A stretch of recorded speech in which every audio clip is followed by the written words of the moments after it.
Hace 3 días el presidente de Argentina abrió su teléfono, escribió un tuit de madrugada y sin quererlo encendió el debate económico más importante de América Latina en lo que va del año.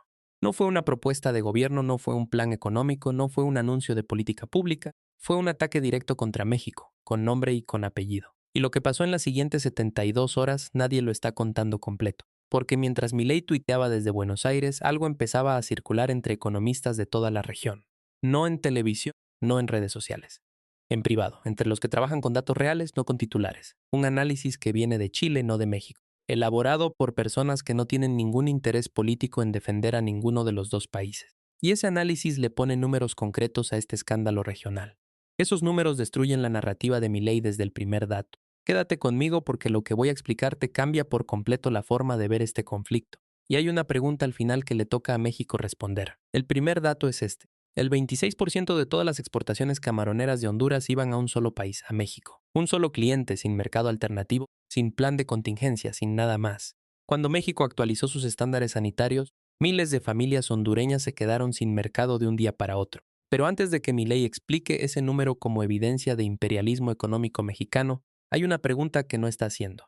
¿Quién construyó esa dependencia? El 26% no cayó del cielo. Ese número representa pescadores, empacadoras y transportistas en Choluteca, en el Sauce, en La Ceiba. Gente que construyó su vida entera sobre una sola industria y la mandó a un solo destino.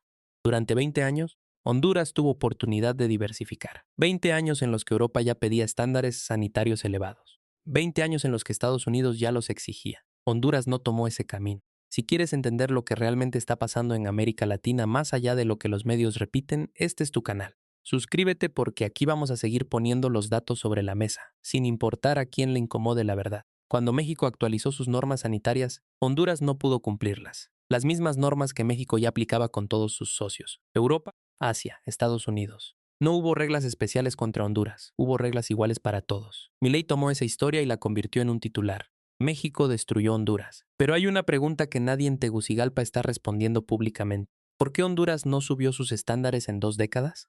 ¿Por qué apostó el sustento de miles de familias a un solo cliente sin seguro, sin alternativa, sin salida? Eso no es imperialismo económico. Se llama dependencia estructural. Y la dependencia estructural no se construye desde afuera, se construye desde adentro, con años de decisiones postergadas. La culpa no está en Ciudad de México, está en las políticas que nunca se hicieron en Tegucigalpa. Pero Honduras, con todo lo grave que es, no es el caso que más importa en esta historia. El caso que importa es Argentina, porque ahí no hay descuido. Hay algo mucho más peligroso. Hay un presidente que necesita un enemigo para sobrevivir políticamente. Argentina lleva meses con el consumo interno en caída libre. Datos del INDEC, el propio Instituto de Estadísticas del gobierno argentino. El poder adquisitivo de los trabajadores cayó 20% en un año. ¿Para qué tiene cara ese número? La familia que el año pasado podía comprar 20 productos en el supermercado hoy puede comprar 16. Los 4 artículos que desaparecieron del carrito son proteínas, carne, huevo, frijoles. Eso no es una estadística. Es una decisión que una familia toma cada semana en la caja del supermercado. Y en medio de todo eso, su presidente está en X atacando a México. Piénsalo un segundo. La inflación acumulada de Argentina en 3 años supera el 700%. Un kilo de carne que en 2021 costaba 100 pesos hoy cuesta más de 800. Eso es lo que viven hoy 3 millones de argentinos bajo la línea de pobreza. Y Milei elige ese momento para señalar a México. Mientras su gente no llega a fin de mes, él abre Twitter. Mientras las familias argentinas recortan gastos básicos, él construye enemigos externos. Ese es el truco más viejo de la política latinoamericana. Distraer con ruido cuando el silencio revelaría el fracaso.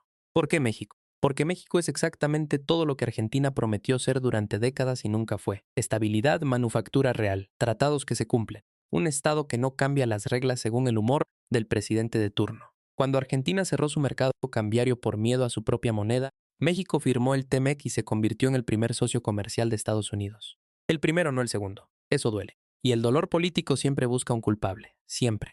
Suscríbete antes de seguir porque lo que viene es el análisis que explica por qué este patrón lleva 20 años repitiéndose en toda América Latina y por qué México es siempre el blanco. El análisis chileno que mencioné al inicio dice algo que en televisión nadie se atreve a decir en voz alta. La crisis argentina no empezó con Milei. Empezó hace 40 años, con cada gobierno que imprimió dinero para evitar decisiones impopulares, con cada administración que eligió el aplauso de corto plazo sobre el ajuste necesario. Argentina reestructuró su deuda soberana 5 veces en 30 años. 5.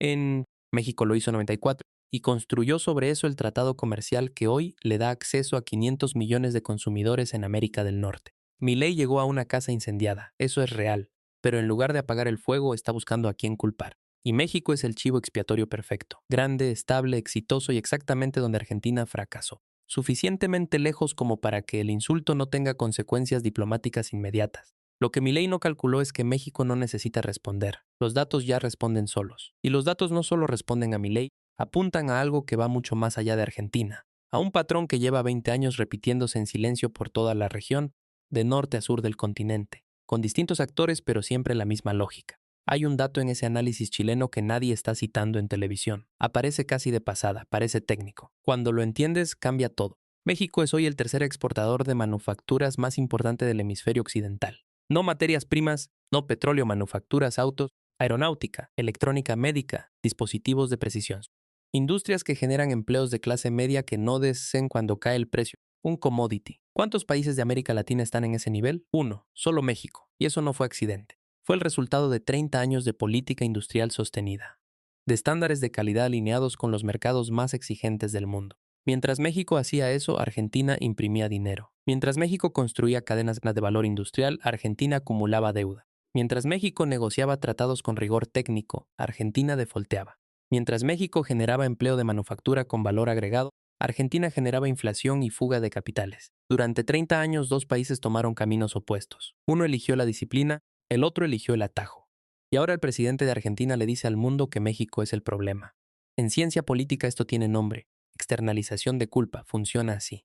Cuando un líder no puede mostrar logros propios, construye un enemigo externo que explique por qué no los tiene. ¿Y qué mejor enemigo que el país que tiene exactamente lo que tú prometiste dar y no diste?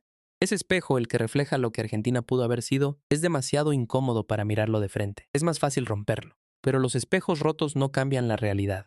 Solo la ocultan por un tiempo. Y este no es un fenómeno exclusivamente argentino. En los últimos 20 años, al menos 8 países de América Latina han usado a México como explicación de sus propios fracasos. No 8 veces del mismo país, 8 países distintos. Bolivia cuando cayeron sus exportaciones de gas y no había industrialización que sostuviera la economía. Venezuela cuando colapsó su industria petrolera y décadas de dependencia del crudo quedaron al descubierto. Ecuador cuando perdió competitividad agrícola frente a mercados que sí modernizaron sus cadenas de producción. Honduras con el camarón. Argentina con todo. Patrón es siempre el mismo.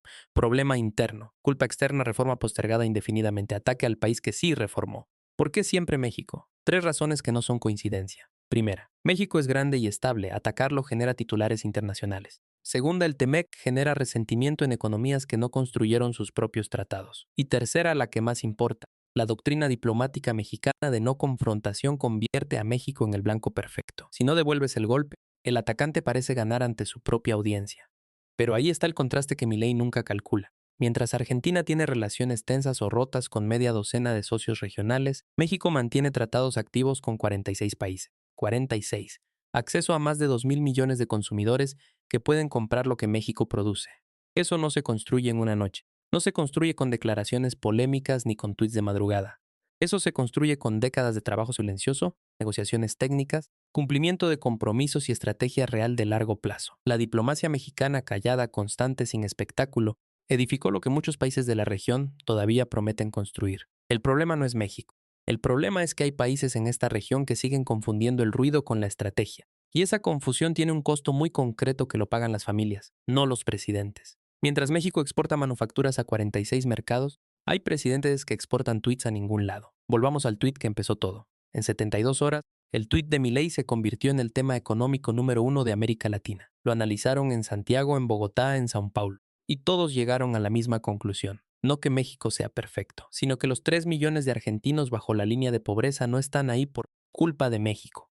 Que las familias camaroneras de la costa hondureña no perdieron su sustento por culpa de México. Están donde están porque sus propios gobiernos eligieron el enemigo fácil sobre la reforma difícil. Eligieron el tuit de esta semana sobre la política de largo plazo. Eligieron la narrativa del agravio externo sobre la conversación honesta con su propio pueblo.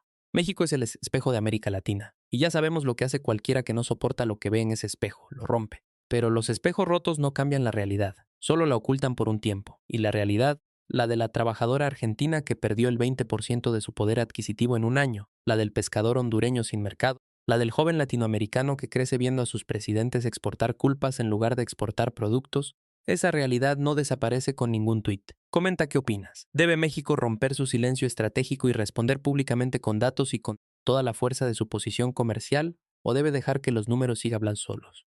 Tu punto de vista importa en esta conversación. Comparte este video con quien necesita ver esta historia completa, no la versión de 280 caracteres. Y suscríbete al canal, porque aquí vamos a seguir contando lo que pasa en México y en la región con todos los datos sobre la mesa, sin miedo y sin filtros.